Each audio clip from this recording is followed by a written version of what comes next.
আসসালামু আলাইকুম। আমি হারুন আর রশিদ। এটা আমার ফার্স্ট ব্লগ। এখন থেকে আমি ব্লগ ভিডিও আপলোড করব। তো যেহেতু এটা আমার ফার্স্ট ব্লগ, ভুল ত্রুটি ক্ষমা দৃষ্টিতে দেখবেন এবং কোথাও সমস্যা থাকলে অবশ্যই কমেন্ট করে জানাবেন এবং কি কি আপডেট করতে হবে অবশ্যই জানাবেন। ধন্যবাদ। এবং আজ আমার প্রথম ব্লগে দেখাবো একটি পুরাতন ঐতিহ্যবাহী বাড়ি, যেটি একটি জমিদার বাড়ি।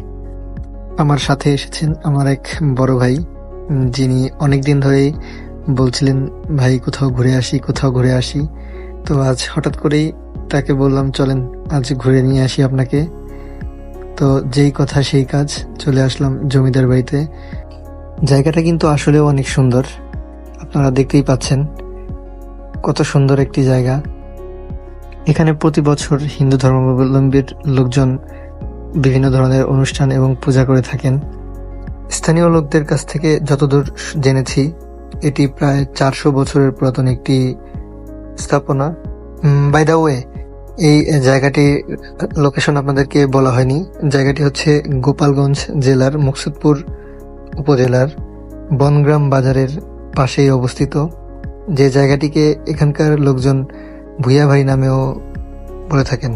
তো আপনাদেরকে এবার নিয়ে যাব হচ্ছে বাড়ির অন্যদিকে, যেখানে একটি বড় পুকুর রয়েছে, যেখানে আমরা গিয়েও অনেকগুলো মাছ দেখতে পেয়েছি। আমার বড় ভাই দেখে খুবই খুশি হয়েছেন।